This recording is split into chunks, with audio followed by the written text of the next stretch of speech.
cette séance ordinaire du Conseil de ville de Berthierville du 6 juillet 2026. Il est 19h30. Nous sommes en présence des conseillers Mme Amélie Lebrun, Mme Isabelle Fontaine, M. Sylvain Lestrade, M. Patrick Plante, M. Jean-François Frenière, M. Denis Darbeau, la directrice générale Mme Sylvie Dubois et la trésorière Mme Karine Tremblay. Donc, je constate qu'il y a quorum. Petit instant de réflexion. Plusieurs événements auront lieu au mois de juillet, donc j'invite les citoyennes et citoyens, de même que la population des municipalités environnantes et régionales, de participer. Donc, on a eu une belle programmation au mois de juin, on a eu un très beau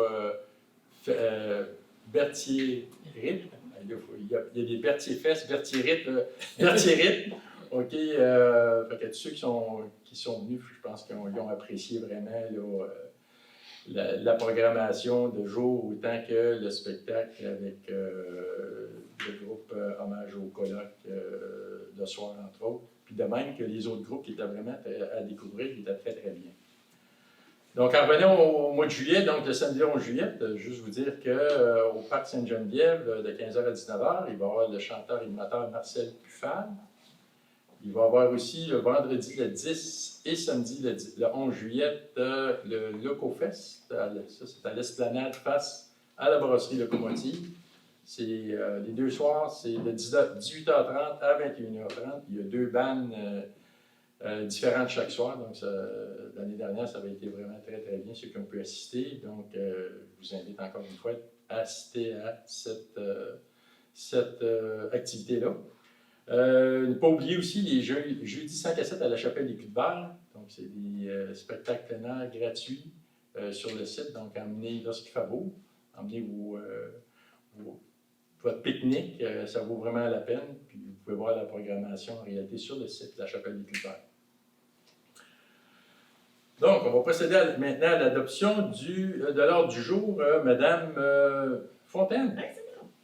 Alors, considérant que les membres du Conseil ont pris connaissance des points inscrits à l'ordre du jour, j'en propose l'adoption telle que présentée. Merci. C'était appuyé par? Je l'appuie. Madame Lebrun, merci. J'en appelle de droite à ma gauche. Favorable. À ma droite. Favorable. Approuvé à l'unanimité des conseillers présents. Donc, l'approbation on va y aller au point 3, c'est l'approbation des procès-verbaux du procès-verbal 3.1, le procès-verbal de la séance ordinaire du 1er juin 2026. Moi, quelques instants, je vais retrouver mes repères. Madame Fontaine. Alors, considérant que copie du procès-verbal de la séance ordinaire tenue le 1er juin 2026 a été remise à chaque membre du Conseil à l'intérieur du délai prévu à l'article 333 de la loi sur les cités et villes, la greffière est dispensée d'en faire lecture. Alors, je propose d'approuver le procès-verbal de la séance ordinaire tenue le 1er juin 2026. Merci, c'est appuyé par? Je l'appuie. Madame Lebrun, merci. J'en appelle de droite à ma gauche. Favorable. À droite. Favorable. Approuvé à l'unanimité des conseillers présents. En 4 maintenant, c'est l'approbation des comptes, dépenses et engagements de crédit. 4.1, c'est la présentation des comptes, M. Plante.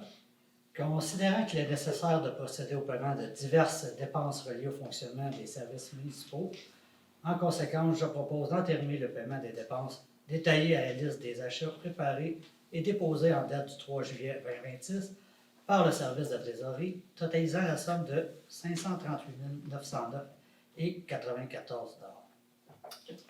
Merci, c'est appuyé par? Je l'appuie. Madame Fontaine, merci. J'en appelle au vote à ma gauche. Favorable. À ma droite. Favorable. Approuvé, adopté à l'unanimité des conseillers présents. 4.2 maintenant, c'est l'autorisation de paiement des comptes à payer, M. Plante. Considérant que dans le cours normal des opérations et de l'administration de la Ville, il y a lieu de procéder à l'acquisition de certains biens et services, en conséquence, je propose d'autoriser le paiement des dépenses détaillées à la liste datée du 3 juillet 2026 et déposée par le service de trésorerie, totalisant une somme de 448 455,21 $. Merci, c'est appuyé par? Je l'appuie. Merci, Mme Fontaine. J'en appelle le vote à ma gauche. Favorable. À ma droite. Favorable. Approuvé, adopté à l'unanimité des conseillers présents. 4.3 maintenant, la présentation de l'état des activités de fonctionnement. Donc, les membres du conseil attestent du dépôt de l'état des activités de fonctionnement daté du 29 juin 2026, déposé par le service des trésoreries. En 5 maintenant. Donc, administration, ressources humaines et financières. J'invite Mme Gabrielle Clément de la firme comptable Michaud Clément Inc. De nous présenter les états financiers de 2025. À vous la parole, Mme Clément. Donc, je vais présenter là, justement le sommaire de l'information financière pour l'exercice terminant le 31 décembre 2025. Donc, on va commencer avec le rapport de l'auditeur indépendant. Je vais vous faire un résumé, en fait, là, parce que je sais que c'est très long puis souvent un petit peu ennuyeux. Mais je vais quand même lire au complet le paragraphe d'opinion qui est, selon moi, le plus pertinent là, dans tout le rapport. Donc, le rapport s'adresse aux membres du conseil municipal de la ville de Berthierville. Donc, notre opinion, c'est que nous avons effectué l'audit des états financiers de la ville de Berthierville qui comprennent l'état de la situation financière au 31 décembre 2025 et les états des résultats de la variation de la dette nette et des flux de trésorerie pour l'exercice terminé à cette date, ainsi que les notes complémentaires, y compris le résumé des principales méthodes comptables. À notre avis, les états financiers ci-joints donnent, dans tous les aspects significatifs, une image fidèle de la situation financière de la ville de Berthierville au 31 décembre 2025, ainsi que des résultats de ses activités, de la variation de sa dette nette et de ses flux de trésorerie pour l'exercice terminé à cette date, conformément aux normes comptables canadiennes pour le secteur public. Ensuite, on a un paragraphe de fondement de l'opinion qui mentionne dans le fond que notre audit a été fait conformément aux normes d'audit généralement reconnues du Canada et qu'on s'est conformé à toutes les règles de déontologie qui s'appliquaient. On estime que les éléments probants qu'on a recueillis sont suffisants et appropriés pour être en mesure de fonder notre opinion d'audit. Ensuite, paragraphe d'observation. Ça mentionne qu'il y a 3 pages dans le rapport financier là, qui ne sont pas conformes aux normes comptables canadiennes pour le secteur public, mais qui sont faits en fait à la demande du ministère des Affaires municipales et de l'Habitation. Responsabilité de la direction et des responsables de la gouvernance. C'est en fait la direction qui est responsable de la préparation et de la présentation fidèle des états financiers et de mettre en place un contrôle interne qu'elle considère nécessaire pour être en mesure de préparer des états financiers exempts d'anomalies significatives. Par la suite, la responsabilité de l'auditeur, c'est-à-dire moi-même. Donc, moi, je dois obtenir l'assurance raisonnable que les états financiers pris dans leur ensemble sont exempts d'anomalies significatives conformément aux normes d'audit généralement reconnues du Canada. Donc, les normes, ce qu'ils nous demandent, c'est d'identifier et évaluer les risques que les états financiers comportent des anomalies significatives. Il faut également acquérir une compréhension là, du contrôle interne là, de la ville.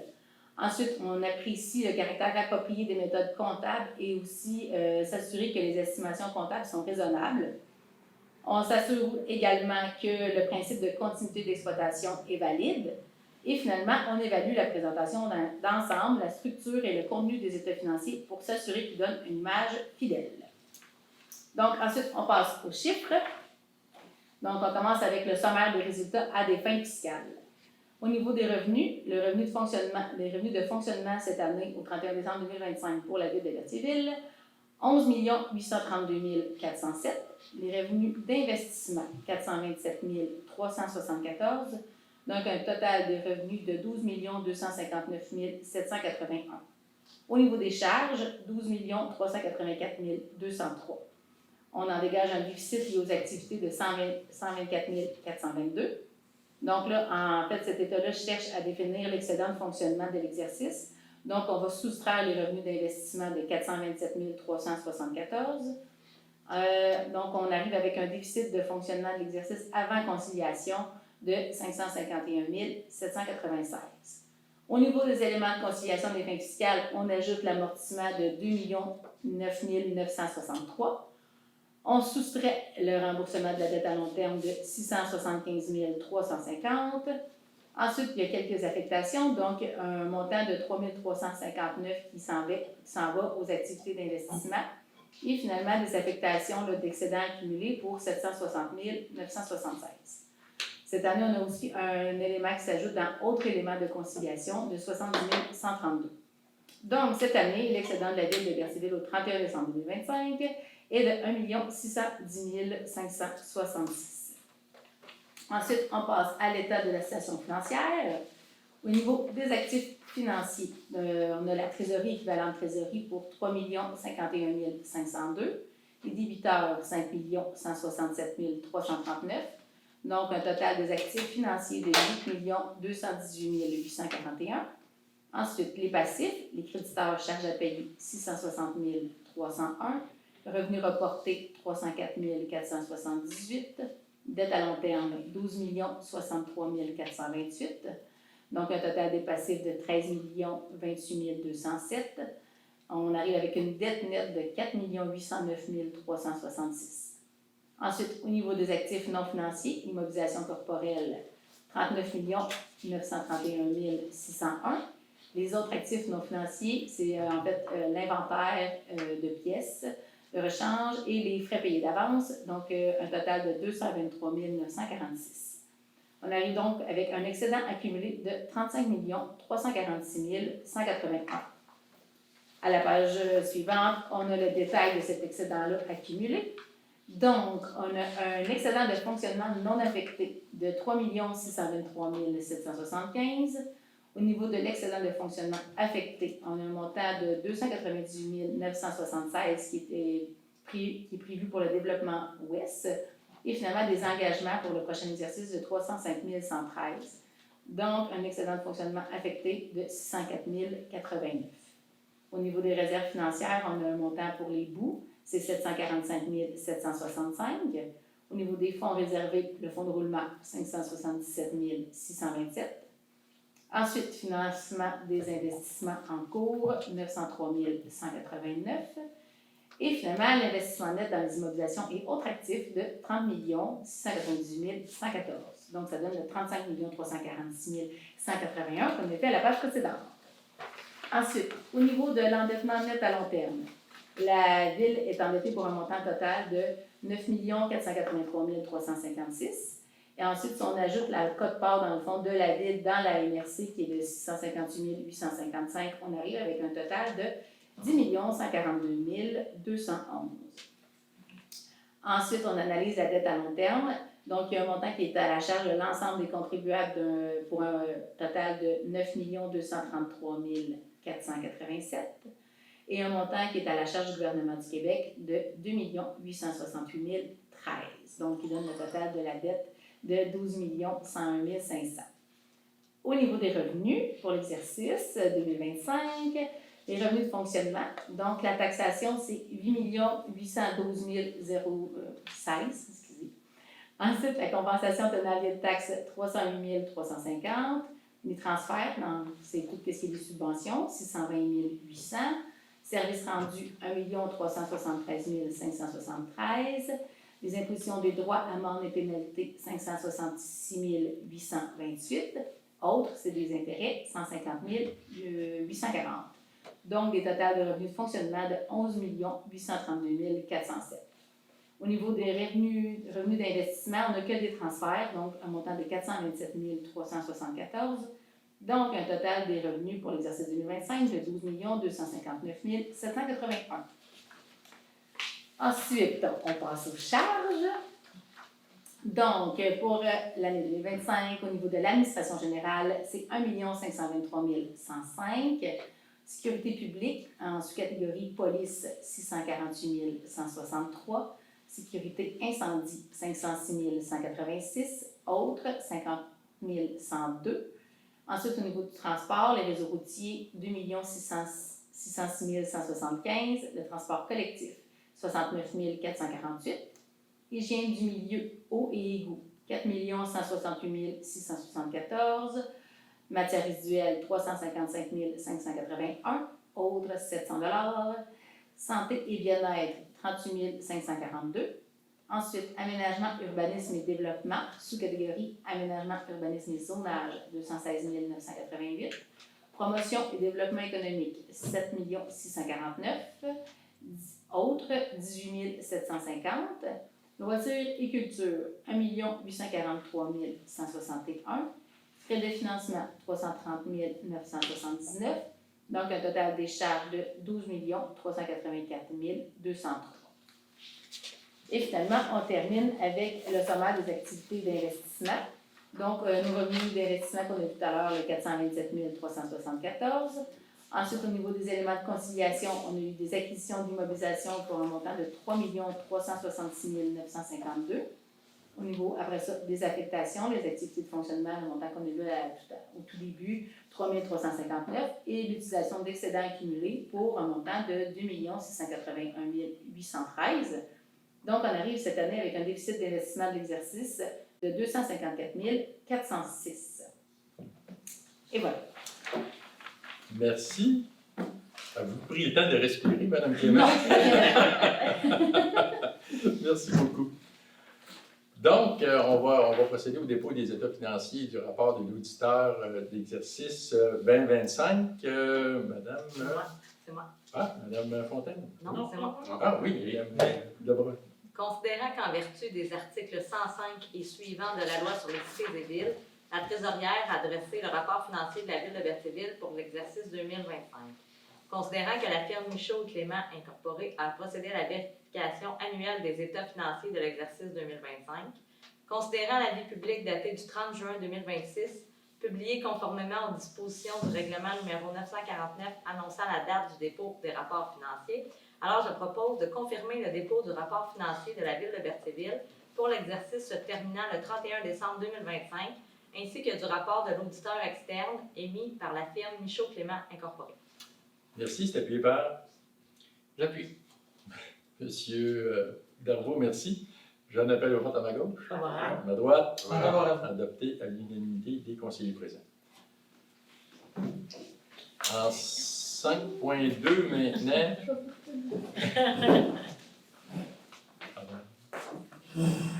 Bien, merci beaucoup. Bonne soirée. Merci à la Madame. Merci. Bonne fin de journée.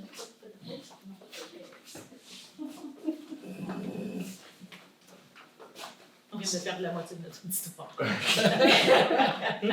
J'ai 22 tiers, je dois pas carrément. OK.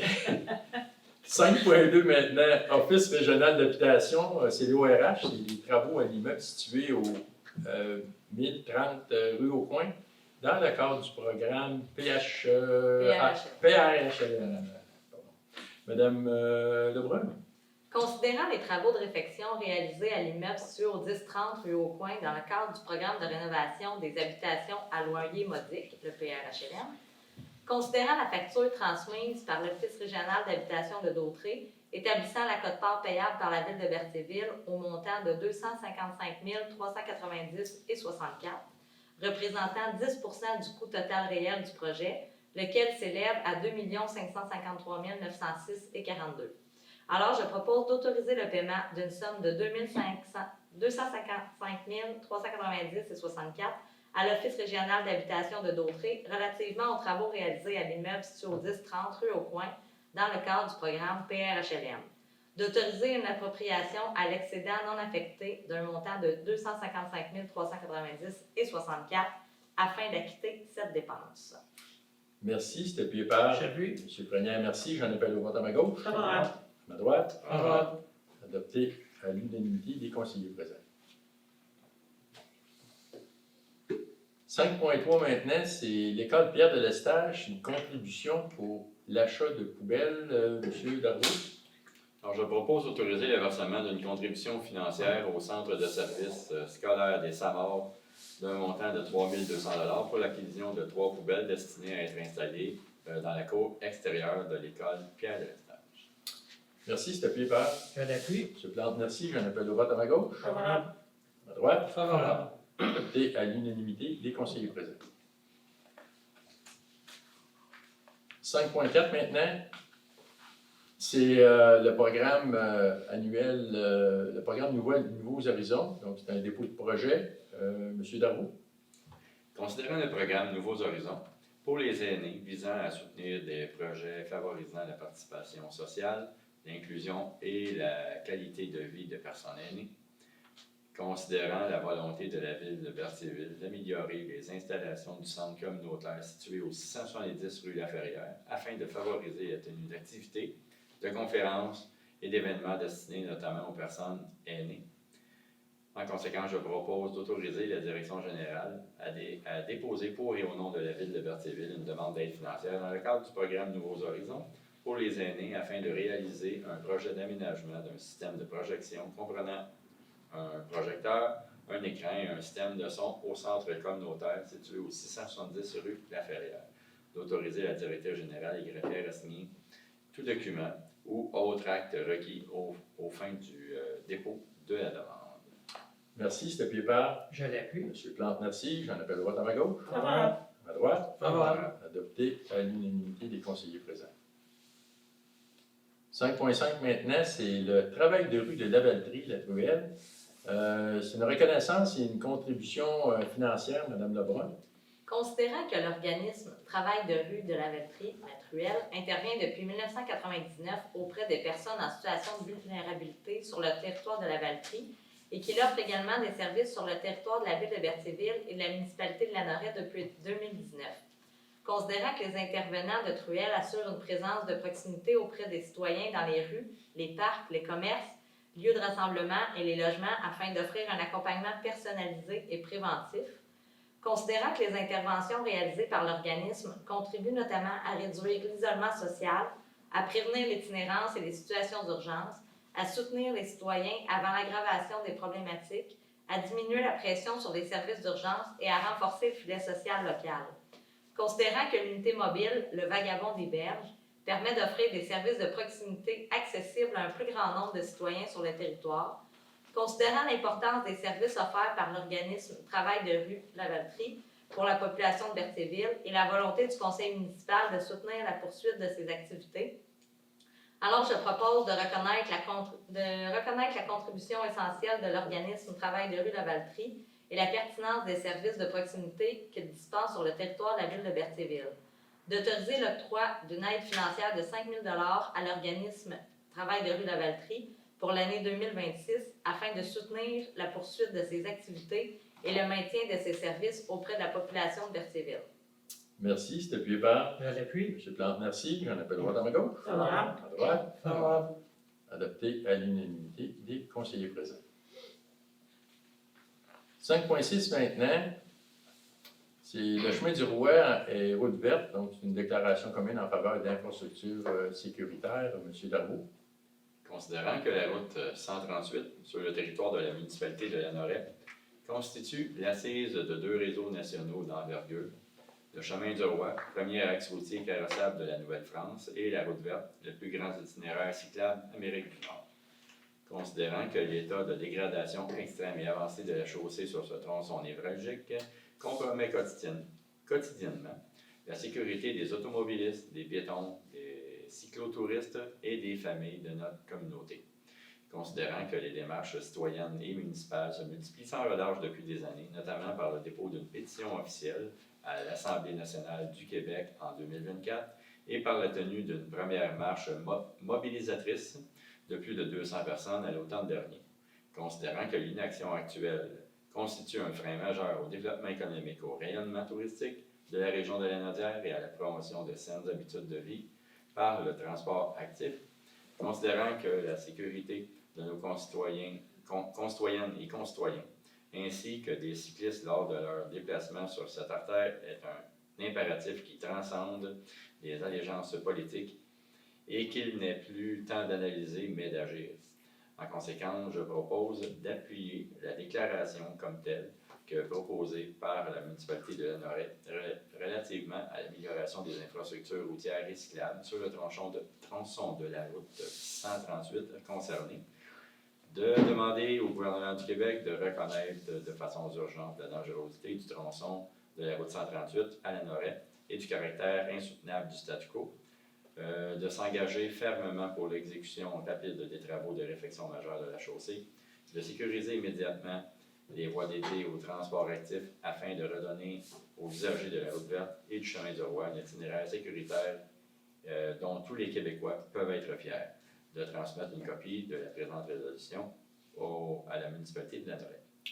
Merci, c'était appuyé par Je l'appelle. Madame Lebrun, merci. J'en appelle au vote à ma gauche. Favorable. À droite. Favorable. Adopté à l'unanimité des conseillers présents. En 6 maintenant, hygiène du milieu, 6.1, c'est l'usine de filtration de ses services professionnels pour la réparation de la réserve d'eau potable. Madame Lebrun. Considérant la nécessité de procéder aux travaux de réparation de la réserve d'eau potable de l'usine de traitement de l'eau, considérant le mandat des services professionnels en ingénierie octroyé à la firme GBI Expert Conseil Incorporé par la résolution numéro 2025-04082, considérant que des services professionnels supplémentaires sont requis afin de mener à terme la réalisation du projet, considérant que le budget 2026 prévoit le financement de ces travaux au moyen d'une appropriation à l'excédent affecté, alors je propose d'entériner l'acceptation de l'avenant numéro S01R1 au mandat de service professionnel en ingénierie octroyé à la firme GBI Expert Conseil Incorporé pour les travaux de réparation de la réserve d'eau potable de l'usine de traitement de l'eau pour une somme maximale de 12 250 $ plus les taxes applicables, conformément à l'offre numéro S01R1 datée du 10 juin 2026. D'autoriser une appropriation à l'excédent affecté correspondant au coût net de cette dépense. Merci, c'était appuyé par Je l'appuie. Madame Fontaine, merci. J'en appelle au vote à ma gauche. Favorable. À droite. Favorable. Adopté à l'unanimité des conseillers présents. En 6.2 maintenant, c'est l'usine d'épuration. C'est une actualisation de l'étude d'augmentation de la capacité. C'est un octroi de contrat. Monsieur Plante. Considérant que la Ville de Berthierville doit procéder à l'actualisation de l'étude d'avant-projet relative à l'augmentation de la capacité de la station de traitement des eaux usées réalisée en 2022 afin de tenir compte de l'évolution des besoins en traitement des eaux usées sur son territoire. Considérant qu'il y a également lieu de mettre à jour la répartition des coûts d'exploitation et d'immobilisation de la station d'épuration entre la Ville de Berthierville, les industries Coraltex et Olimel, ainsi que la municipalité de Sainte-Geneviève-de-Berthier, en fonction des débits et des charges actuellement acheminées. Considérant l'offre de service professionnel numéro OS 260860, datée du 26 mai 2026, déposée par la firme GBI Expert Conseil Incorporé pour la réalisation de ce mandat. En conséquence, je propose d'octroyer à la firme GBI Expert Conseil Incorporé le mandat de service professionnel visant à l'actualisation de l'étude d'augmentation de la capacité de la station de traitement des eaux usées, ainsi que l'actualisation de la répartition des coûts d'exploitation et d'immobilisation entre les usagers de la station, conformément à l'offre de service numéro OS 260860, datée du 26 mai 2026, au coût de 28 800 $ plus les taxes applicables. Merci, c'était appuyé par Sylvain Destraume, depuis. M. Destrante, merci. J'en appelle le vote à ma gauche. Favorable. À droite. Favorable. Adopté à l'unanimité des conseillers présents. En 7 maintenant, c'est le service technique et travaux publics. 7.1, c'est le parc Bellevue, c'est la réparation en réalité du pavé. Donc c'est un octroi de contrat. M. Darbeau. Considérant les dommages causés au pavé et à l'allée piétonne longeant le mur de soutènement au parc Bellevue à la suite d'un affaissement du sol provoqué par la hausse du niveau d'eau survenue au printemps 2026, considérant l'offre de service déposée par la compagnie de gestion technique MD Incorporée datée du 19 juin 2026, incluant la fourniture des matériaux, de la main-d'œuvre et des équipements requis. En conséquence, je propose d'octroyer à la compagnie de gestion technique MD Incorporée le contrat visant la réparation du pavé et de l'allée piétonne du parc Bellevue pour une somme de 18 000 $ plus les taxes applicables, conformément à l'offre de service numéro 2602, datée du 19 juin 2026. Merci, c'est appuyé par Je l'appuie. Mme Fontaine, merci. J'en appelle le vote à ma gauche. Favorable. À droite. Favorable. Adopté à l'unanimité des conseillers présents. En 8 maintenant, 8.1, c'est l'Arena Joanie Rochette, c'est le hockey d'adulte, tarification supplémentaire. M. Frenière. Considérant la tarification supplémentaire imposée aux utilisateurs de l'Arena, laquelle entrera en vigueur à compter de la saison 2026-2027 en vertu du règlement numéro 995 et applicable notamment aux participants de la Ligue de hockey adulte, considérant que la Ville de Berthierville souhaite atténuer l'impact financier de cette tarification supplémentaire pour les participants résidant sur son territoire. En conséquence, je propose d'accorder aux participants des lignes de hockey adultes résidant sur le territoire de la ville de Berthierville un remboursement correspondant au montant de la tarification supplémentaire imposée en vertu du règlement numéro 995, soit une somme maximale de 150 $ par participant, que ce remboursement soit accordé sur réception d'une demande déposée à l'hôtel de ville accompagnée des pièces justificatives requises conformément aux modalités administratives établies par la ville. Merci. C'est appuyé par Je l'appuie. Mme Fontaine, merci. J'en appelle au vote à ma gauche. Favorable. À ma droite. Favorable. Adopté à l'unanimité des conseillers présents. En 9 maintenant, c'est l'avis de motion et projet de règlement. Donc, c'est le 9.1, c'est le règlement numéro 997 relatif au stationnement et la circulation. Madame Lebrun. C'est bon. Hein? C'est C'est Madame quoi, Oui, c'est- Ah, c'est ça, je voulais- Oui, c'est j'avais- Isabelle. c'est Madame Fontaine? C'est correct, je vais y aller. Ouais, Alors, allez-y. je dépose un avis de motion selon lequel il y aura une présentation à une séance subséquente du règlement suivant. Donc, le règlement numéro 997 relatif au stationnement et à la circulation. Donc, moi, Isabelle Fontaine, dépose le projet de règlement numéro 997. Merci. En 10 maintenant, c'est l'adoption de règlement. Donc en 10.1, c'est le règlement numéro 748-230 modifiant le règlement de zonage 748 et ses amendements afin de modifier certaines dispositions relatives aux équipements mécaniques et aux aménagements extérieurs. Monsieur Darbo? Attendu que la ville de Berthierville souhaite modifier les dispositions relatives aux équipements mécaniques et aux aménagements extérieurs, notamment en matière de hauteur de haies et des clôtures, attendu qu'un avis de motion du présent règlement a été donné lors de la séance ordinaire tenue le 4 mai 2026 et que le premier projet de règlement a été adopté à cette même séance, attendu que conformément à la loi sur l'aménagement et l'urbanisme, le projet de règlement a fait l'objet d'une assemblée publique de consultation lors de la séance du conseil municipal tenue le 1er avril 2026. Attendu que le second projet de règlement a été adopté lors de la séance ordinaire du conseil municipal tenue le 1er juin 2026. Attendu que le document ci-dessous identifié demeure annexé à la présente résolution pour en faire partie intégrante, comme s'il était reproduit au long. En conséquence, je propose d'adopter le règlement numéro 748-230, modifiant le règlement de zonage 748 et ses amendements, afin de modifier certaines dispositions relatives aux équipements mécaniques et aux aménagements extérieurs, notamment en matière de hauteur des haies et des clôtures. Merci, c'est appuyé par Je l'appuie. Monsieur Plante, merci. J'en appelle le vote à ma gauche. Favorable. À ma droite. Favorable.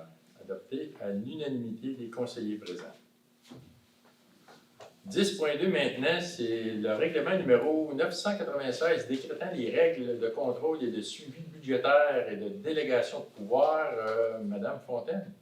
Alors, un peu long, on prend. je vais reprendre ma Trouvez voix. ma note. Donc, Chasser le chat. Oui, c'est ça. Il est encore là, mais c'est pas grave. On y va. Alors, attendu qu'en vertu du deuxième alinéa de l'article 477 sur la loi sur les cités et villes, le Conseil doit adopter un règlement en matière de contrôle et de suivi budgétaire. Attendu que ce règlement doit prévoir notamment le moyen utilisé pour garantir la disponibilité des crédits préalablement à la prise de toute décision autorisant une dépense, lequel moyen peut varier selon l'autorité qui accorde l'autorisation de dépense ou le type de dépense projetée. Attendu qu'en vertu du deuxième alinéa de l'article 73.2 de la loi sur les cités et villes, un engagement de salarié n'a d'effet que si, conformément au règlement adopté en vertu du deuxième alinéa de l'article 477, des crédits sont disponibles à cette fin. Attendu qu'en vertu du premier alinéa de l'article 477.1 de la loi sur les cités et villes, un règlement ou une résolution du Conseil qui autorise une dépense n'a d'effet que si, conformément au règlement adopté en vertu du deuxième alinéa de l'article 477, des crédits sont disponibles pour les fins auxquelles la dépense est projetée. Attendu qu'en vertu du quatrième alinéa de l'article 477.2 de la loi sur les cités et villes, une autorisation de dépenses accordée en vertu d'une délégation n'a d'effet que si, conformément au règlement adopté en vertu du deuxième alinéa de l'article 477, des crédits sont disponibles à cette fin. Attendu que l'article 105.4 de la Loi sur les cités et villes et le cinquième alinéa de l'article 477.2 prévoient les modalités de reddition de comptes au Conseil aux fins de contrôle et de suivi budgétaire. Attendu qu'un avis de motion a été donné à la séance ordinaire du Conseil municipal tenue le 1er juin 2026 et que le projet de règlement fut déposé à cette même séance. Attendu que le document ci-dessous identifié demeure annexé à la présente résolution pour en faire partie intégrante, comme s'il était ici reproduit au long. Alors, en conséquence, je propose d'adopter le règlement numéro 996 décrétant les règlements de contrôle et de suivi budgétaire de la délégation de pouvoir. Merci. C'est appuyé par J'appuie. M. Frenière. Merci. J'en appelle droite à ma gauche. Favorable. À ma droite. Adopté à l'unanimité des conseillers présents. En 11 maintenant, dépôt de documents, donc il n'y a aucun document à déposer. En 12, affaires nouvelles, il n'y a aucune affaire nouvelle. Nous sommes maintenant rendus en 13 à la période des questions. Donc, si vous avez des questions, on est là pour y répondre. Bonjour, M. le maire, Bonjour. les conseillers, madame. Peut-être juste vous présenter. Ouais, mon nom est Alain Saint-Julien, évidemment, je suis à rue Grégoire, on s'est vu le mois passé. Je reviens de la rue Grégoire. Ça roule vite. Le monde qui arrive de la Nord-Est, là, d'après moi, il y en a qui virent à 80 en avant de la garderie. Ils ont beau marquer 40, mais s'il n'y avait pas de détour, ils iraient jusqu'à l'autre bout. Il y a beaucoup de vitesse. Au coin de Saint-Martin et Grégoire, le stop, ben, il ne sert pas à grand-chose. C'est pas personne qui le fait. Je peux vous le dire, j'étais assis à la galerie. Ouais. Je retraité à cause de 2 accidents de travail, fait que j'avais le temps d'en regarder. Et puis, ça roule vite. J'ai vu dans certaines rues des dos d'ombre et des stops, ils en ont mis. Mhm. Nous autres, ben, je ne sais pas si je suis le seul qui se plaint, mais ça roule vite. Il y a des familles, moi, ça va faire 11 ans que je reste là. Puis j'ai vu grandir des petits bonhommes, ça grandit, ça joue dans la rue. Il y a des personnes âgées, mais ça roule. Puis il y a beaucoup qui prennent cette vue-là parce que la lumière, il n'y a pas de feu, il n'y a pas de priorité pour tourner à gauche sur les Villeneuve. Ouais. Avec, Ça, c'est un autre, le monde, il stand, il passe par là, il coupe, puis ouais, on s'en va. Ça roule vite. Et il va y avoir moyen de faire quelque chose. Je sais qu'il y a quelques années, il y avait même un panneau là, qui affichait 40. Là. Il devait flasher plus rouge que vert, mais le monde, c'est les arrêts de coupe. OK. Bien, écoutez, on va le prendre en note. Parce qu'en avant de la garderie, ça roule. On s'en était parlé aussi, là, je me souviens aussi. On va le prendre en note, on va regarder, voir qu'est-ce qui est faisable, la faisabilité de ça. En regardant, quand la municipalité de Sainte-Geneviève, il y a eu le terrain de soccer. Je ne ferais pas les dos d'or, ils ont tout mis dans le stationnement. Oui, c'est ça. Mais il faut trouver une solution qui soit ralentisse. Mhm. Ça roule vite. C'est bien. Ben, merci. C'est ça ma question. Merci, M. Gélier. Pas d'autres questions? Donc, ça me prend proposé à vous la levée de l'Assemblée. Je propose la levée de l'Assemblée. Et C'est j'appuie la levée de l'Assemblée. Merci, M. Darvaux. Merci, M. Frenière. J'en appelle au vote à ma gauche. Favorable. À ma droite. Tout le monde est favorable? Oui. Bon. Adopté, Madame Dubois, à l'unanimité. Merci, M. Donc, il est 20h09 et je déclare la levée de l'Assemblée.